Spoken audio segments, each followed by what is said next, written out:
Welcome to Politics on Sunday. I am Femi Akonde.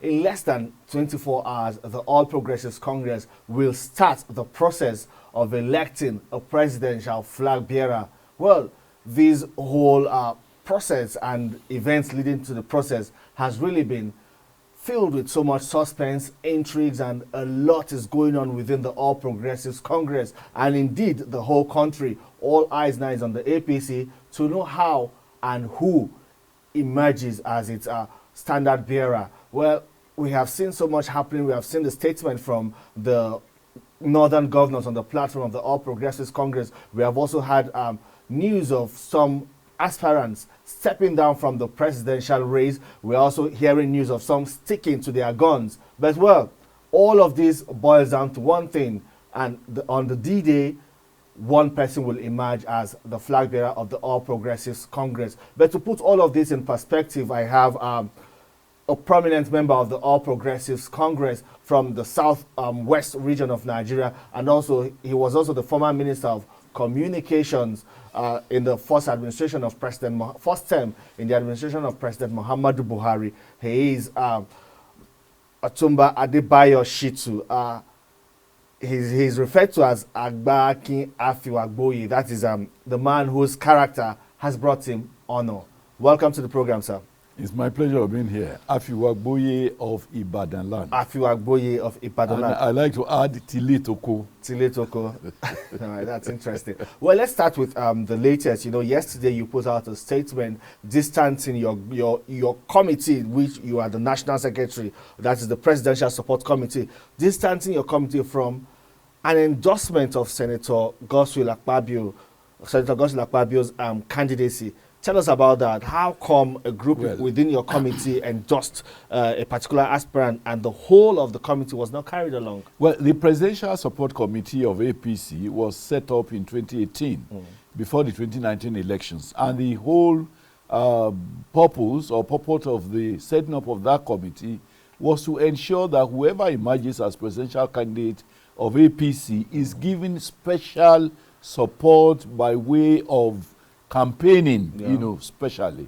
And it is part of the provisions of the Constitution that the PSC has no authority as a body to support any aspirant. It is only when a candidate emerges that we throw our support and go all over the country to support. But some of our members, unfortunately, for whatever reason, went ahead to purportedly, adopt an aspirant as the preferred candidate, and we said no, that can not be. That can only be a very corruption-infested initiative. So we have denounced it. We have, called back our committee to the path of constitutionality, and I am sure that very soon we will have to discipline those members who did that. For now, we restate our position that we as a body do not have a preferred candidate. Individuals may have naturally, but not as PSC, Presidential Support Committee. So that exactly was the reason for the press conference of yesterday. But it seems your party, the All Progressives Congress, is greatly troubled. We have seen activities in the past week leading to the primary election, and it seems the party is afraid of holding an election. Well, I don't think so. By the grace of God, we will hold an election. In fact, I've seen the agenda for the convention, and one of the items says election of presidential candidate. So that will show you that certainly the party is not afraid. Individual interest may arise where some aspirants may feel that if they go through a meritorious election process, they may not win. So such people may want to cut corners. But I think the majority, would stand by the honorable thing to do, which is to allow, a level playing field for all aspirants so that whoever emerges would have emerged with the support of majority of members of APC. Let me also say this. It is never a strange thing to have crisis within a political party, because political parties are not like corporate organizations like a company, you have, you have a disciplinary control, you have a chairman, you have managing director, and so on and so forth, and everybody must do the line. In political parties, you have, political parties are associations of free joiners and free leavers. People come with diverse interests, and everybody tries to outsmart the other. These are all very, very perfect in a political party. So it is not, any strange things. Continue to talk politics now. Consensus. Some people are pushing for the emergence of a consensus candidate, but some other people are also kicking against it, that let's all go into the contest, and whoever emerges then would have emerged on the mandate of the majority. What is your own take? My take is, we pride ourselves as being progressives. We pride ourselves as being a dynamic party. We pride ourselves as being the first among equals. Progressives must never be afraid of meritorious election. A lot of people, mouth say that they want consensus. Consensus to me, from past experience, has been another name for imposition of candidates. What consensus should mean, ideally, is that people who are aspiring for the same position come together without any external influence and concede to one person among them, out of their own free will, without any pressure from external forces, and in the spirit of getting the best, appreciating the best among them and giving that best support.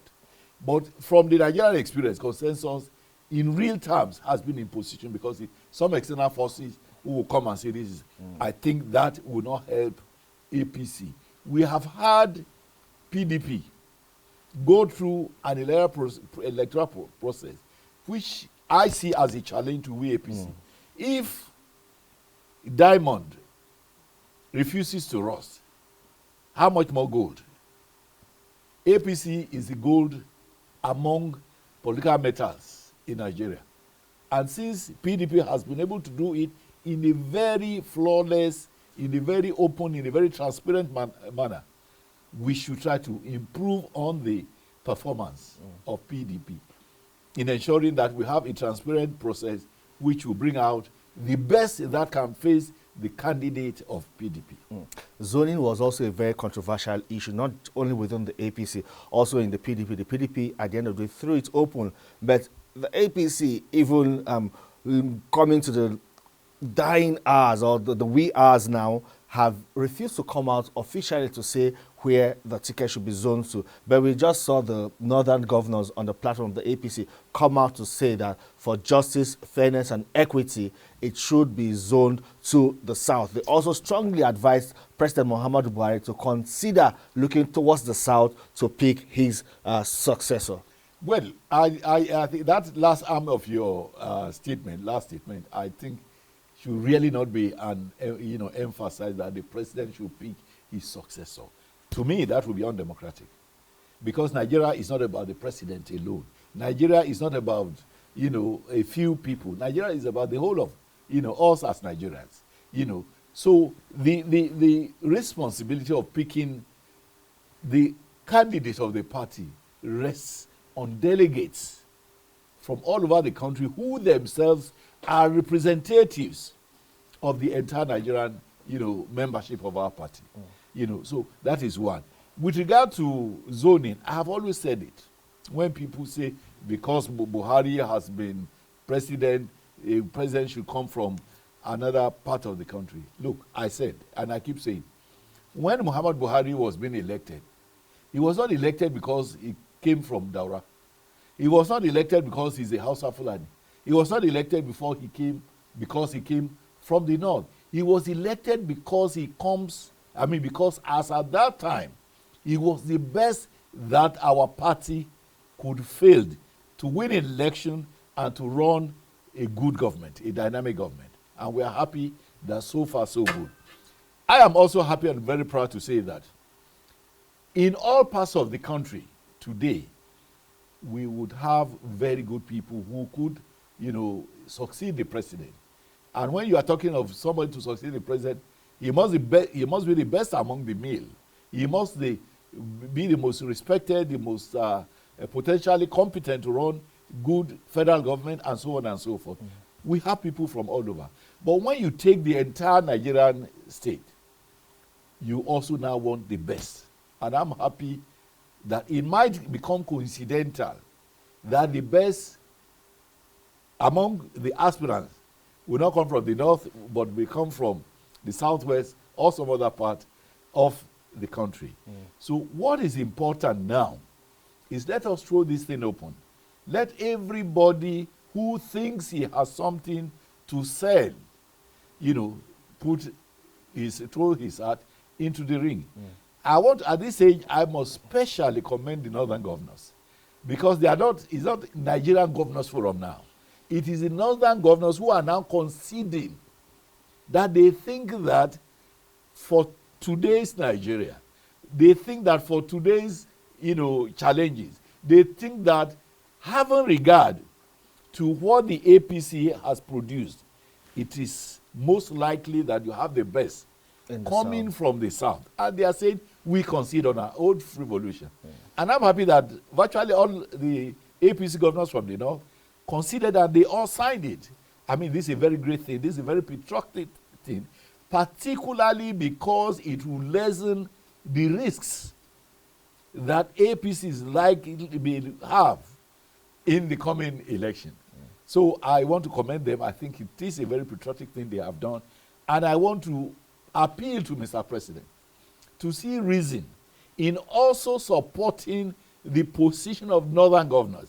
Interestingly, or coincidentally, he too comes from northern Nigeria. So we will take it as the summation of the wisdom of the entire north to say, look, let us consider these things so that we will have stability and so that we will have, a challenge that we can surmount in the presidential election. The president's statement to the aspirants was consult, build consensus, and come up with a formidable candidate. But will it be possible for these aspirants to drop their egos and their ambitions? And from what we hear, some are already doing that. Some are already taking the advice. Because in a class of, say, 50 people, when there's a test or an examination, only one person will come first. Another man comes second. Another man comes third. Somebody comes third. And they all score above 50%. But everybody will know that the person who comes first is certainly better than the person who comes second or third and so on. I mean, the Yorubas have this adage. Everybody will know how he that measures. means, help us translate that. That no matter how dark the environment is, everybody knows his mind. There cannot be so much darkness that you don't know what is in you. So to that extent, every aspirant, but with due respect to most of these aspirants, a lot of them, I suspect, took the form, nomination forms and all of that, only to reposition themselves for possible recognition political consideration. Political consideration after we have succeeded in winning, the general election. So and so you find some people already, being reported to, be dropping their ambitions. Of course, they would have the applause of the general public, like it happened during the PDP's, national convention. So it's a very good thing, and I pray that, people who should be able to assess themselves at not sufficiently measuring up to the standard that APC delegates will require to vote for them, would, at the nick of time, withdraw and support the best among them. Let's take these candidates, just maybe like 3 or 4 of them now, and let's do an analysis of their chances. Let's start with the minister, or should I say the former minister of transportation, Rotimi Amechi, former governor of Rivers State. What are his chances? Well, he was my colleague in the cabinet during the first term of our president, and he's one person I love so much. But I also want to believe, with due respect to him, that he knows that he has seniors among the aspirants. And so it is good that he has he has had the courage to come out and say, I am also qualified. Of course, there are many of us outside who have not taken form, but who are as qualified as he is, or even more qualified than this. But for one reason or the other, we, didn't throw our heart into the ring. So he's done well by, throwing his heart into the ring. But I think the odds, do not favor him. Senator Ahmed Lawan. Well, I am surprised that he came in at the very late hour.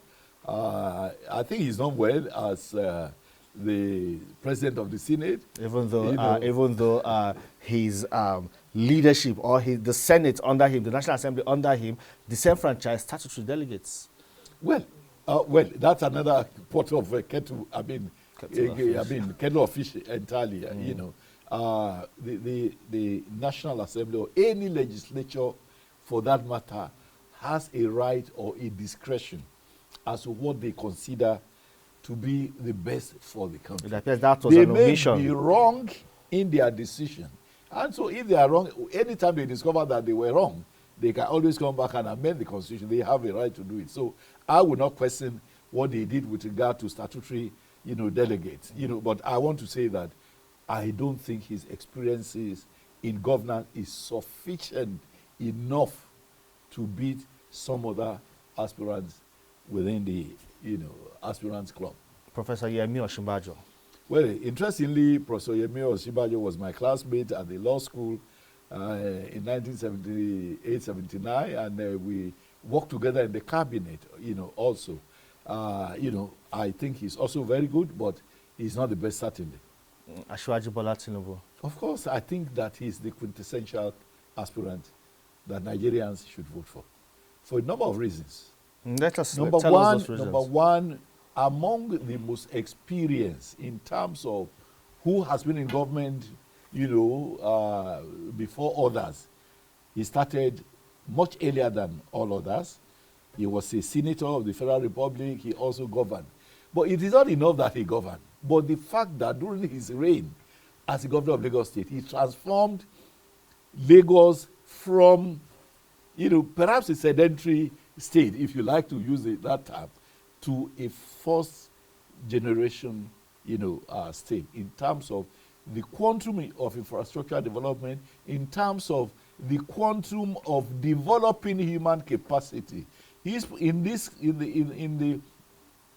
republic, he has done much more than all his peers, from my estimation. And I have been around for quite some time too politically, and I can attest to the fact that of all the aspirants we have, he's the senior most, and he is the one, to my mind, who can beat the PDP candidate. But why does this seem he's facing stiff oppositions from politicians within his region who are also throwing their hearts in the ring to challenge his emergence? That you have to translate that again. The interpretation of it is for a lot of people, they have the human, deficiency of envying those who are their superiors. For right reason or for wrong reason, they just envy, him. Of course, Asiwaju Bola Tinubu is not a saint, and he has his own faults too. But if you compare with so many others who have gone through the experiences that he has gone through, I think he's still the best for this country. He's the one person who all other world leaders would respect. They have already known him. His name is all over the world. He already has displayed a lot of capacity for governance. And, the results of his experience in government, up to this time, he's been in government for, since some 20-something years, and he's still, even though he's no more in government, he's still as relevant as, more relevant than many who are now in government. And to that extent, you don't throw a baby, with the bathwater. We should look at the fact that God has given us Asiwaju Tinubu, who can continue most effectively the policies and programs of the current Buhari regime and perhaps improve on it. I'm convinced that he will be able to improve on, the current, achievements of this government. And so for all of these reasons, the fact that he's the most experienced in governance, the fact that he has been the most productive, in governance, the fact that he's one person who, if we elect him as our flag bearer in APC, the PDP would know that their doomsday is near, and is one person who already commands international, respect among world leaders, and he doesn't have to be introduced when he comes in. There are a lot of people who are in this country who, outside their states, may not have been known. I mean, we don't want a neophyte. We want somebody who would come on stage and be able to, hit the, ground running, who is more than prepared from experiences of more than 20 years in government, to, transform Nigeria further than what it is now. Not many people would agree that the APC still enjoys the goodwill that brought it to power in 2015. And if you also look at the 2019 election, the APC still lost some states and some seats at the National Assembly. Some people are saying it might be worse in 2023 because the APC had frittered away that goodwill. It will depend on who our candidate is. If we have the right candidate, of course we will continue to build on the past. You see, in human nature, if something has been around for a lot of time, the excitement of people towards what has been around, for a long period, cannot be compared to the excitement that people have when something new and something which is potentially, beneficial to the public is. So I can't see anything strange in what is happening. A lot of people also, from my personal experience, they expect that when a government comes in place, if they have been poor, they want to be transformed into millionaires overnight, and so on and so forth. And I keep asking people, even God, who has all that we need, how many of our prayers does he answer?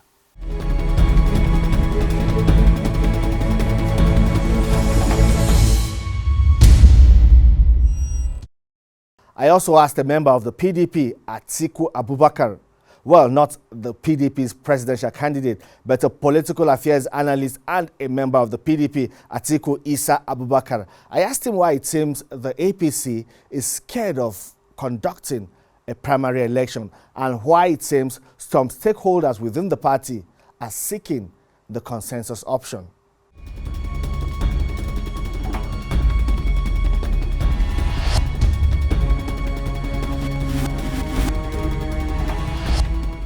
As a matter of fact, the leadership of the party, in my own opinion, is afraid of going into the contest because of one man.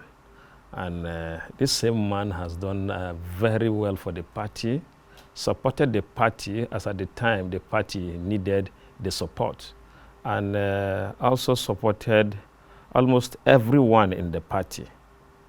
But yet they come up with a narrative that since he's from the southwest, that it will be difficult to get a running mate from the north who will be able to bring in votes. And that narrative to us is false. And that man, why they do not want to go into a contest, is Asiwaju Bola Ahmed Tinubu.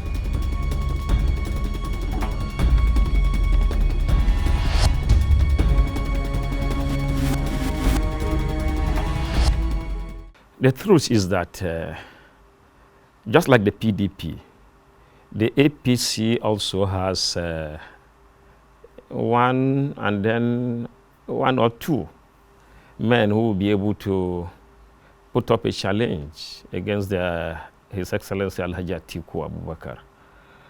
That man is Ahmed Bola Tinubu, and the other person is the governor of Kogi State because of what he has done of recent in terms of the security arrangement in Kogi State, that he has been able to provide security for lives and properties.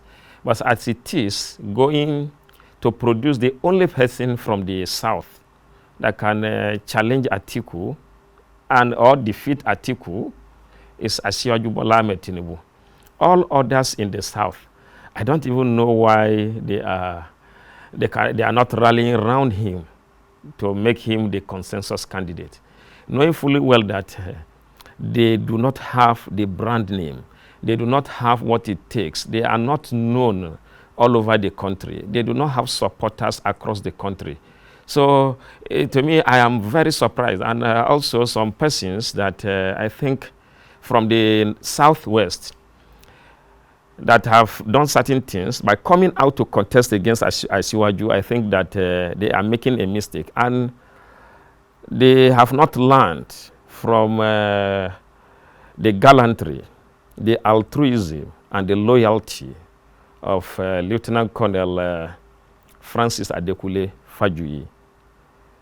Ordinarily, we expected that the Vice President of the Federal Republic of Nigeria, Professor Yemi Osinbajo, and the Governor of Ekiti State, and all others who have come out to contest should rally around Asiwaju to see that he gets the ticket and then support him to become the next president, because he has supported them to become who they are today.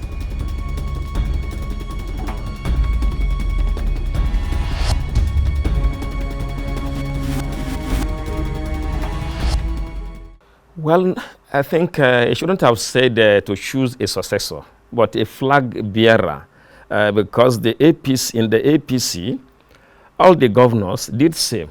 So I think that was the reason why he made that statement. But he should have said to choose a flag bearer, not a successor, because if he says a successor, Nigerians might feel that maybe he wants to impose somebody to use whatever, all the powers available to him in his office to ensure that somebody in his party wins the election. But if he says to choose the flag bearer of APC, then that is what all the governors have done. If he does same, I don't think there's anything bad about that, in my own opinion.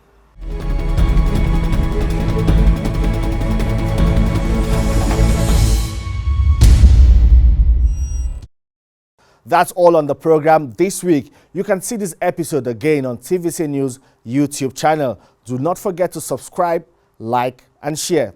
Also follow me on Twitter. My handle is @Femi Akonde TVC. Thank you very much for watching.